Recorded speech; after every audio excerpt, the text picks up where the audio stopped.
In this video, you'll learn how much mortgage you can afford and how it's calculated. That's starting right now. Welcome to Homebuyers School, brought to you by Brookfield Residential. Hi everyone, I'm Carl. Welcome to another Homebuyer School video, a channel where you get the latest strategies, tactics, and tips from home buying experts. And remember, if this is your first time on this channel and you want to get the latest strategies from the experts, hit the subscription button below, hit the little notification bell so you don't miss anything. So today I'm joined by Mushtaba Sayed, mortgage specialist with the Bank of Montreal. And the question we're going to answer today is, how much mortgage can I actually afford? How would you know that? Do you use the calculators online? How would you start? And I guess, how do the banks actually calculate that? First, find out what you're comfortable with as a monthly budget before you even look at calculators or anything like that. Because calculators, we just look at numbers, right? We don't look at certain lifestyles. We don't look at stuff that we don't consider to be mandatory payments.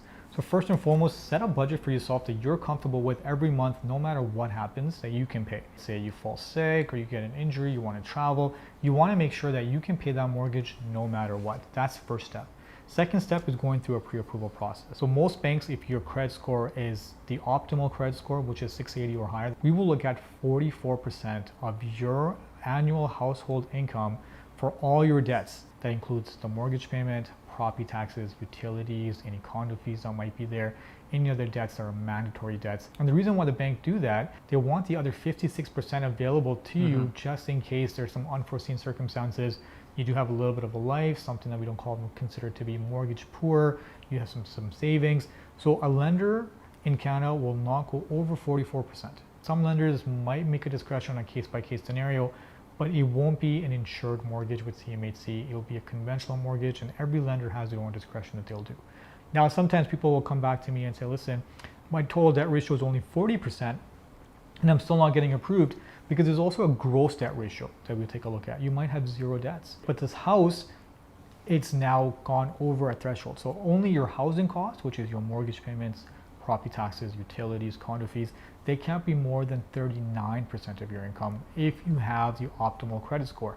Now, if you go up to 40%, once again, hard stop, CMHC will not take a look at it, even if it's 39.01, right? It's 39%, that is a hard stop for just gross household debt.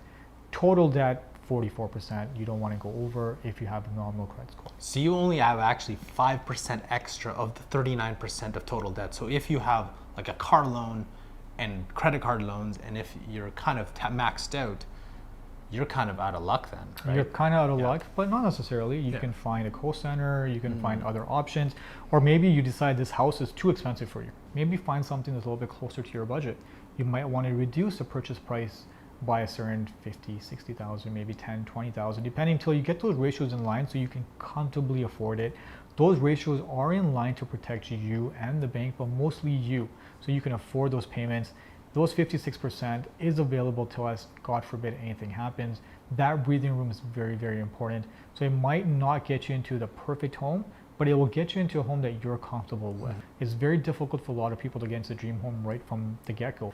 But maybe take it as a step-by-step approach, get into something that you can afford, it's comfortable for you, do it for a couple of years, reassess your situation, and then look from there and see what you want to do after that. We actually have a great video on where we talk about everything in terms of TDS, gross debt ratio, everything in terms of credit score. We're going to leave that video up here in the description below for you to watch. So how did they come up with that 44%? Why isn't it 45%? Why isn't it 50%? Like what led to that percentage? It's hard to say, but I think the Bank of Canada just thought that 44% is the ideal number where it's not too risky, gives you the ideal purchasing power without going slightly overboard. And keep in mind, this is across the board, right? It's not just based on one specific person. So it's a safe number to use for everybody who needs to kind of follow the same guidelines.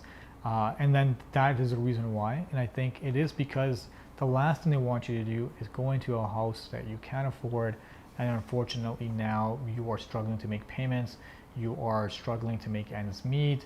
You might be making the mortgage payment, but now you're having issues with your car payments, or you're having issues with your grocery bills. Like, those are the things we don't want. We want you to be comfortable in every aspect of your life, and getting the perfect home right within those ratios is a big part of it, because your biggest expense is going to be your living expense, which is your mortgage expense. It's one of the biggest expenses that you have in your life, And that has to kind of fit with your lifestyle and your income. In the terms of when you talk about 39% of total home debt, right? Like home payments, Gross debt. gross debt. That 5%, does that mean like, let's say you have a car that's worth, I don't know, 20,000.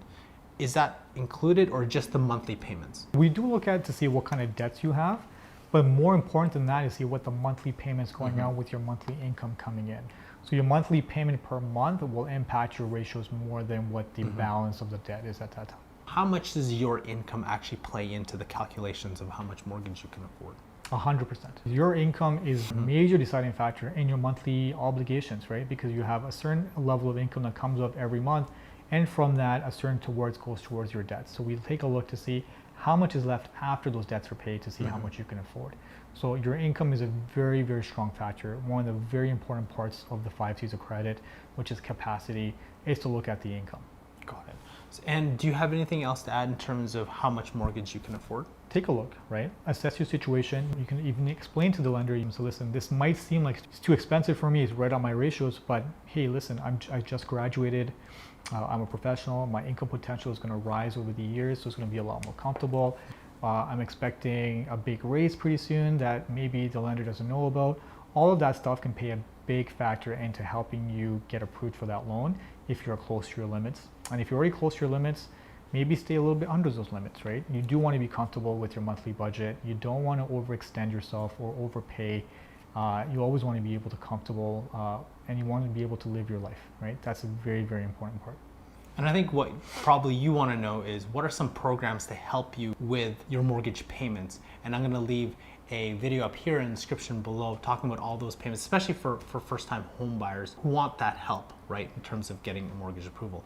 So if you want to know more about the mortgage approval process, we got a great video series here on understanding the steps required for mortgage approval, as well as a great video series here on understanding mortgage rates. And don't forget to subscribe to keep learning from the experts, and I'll see you in our next video.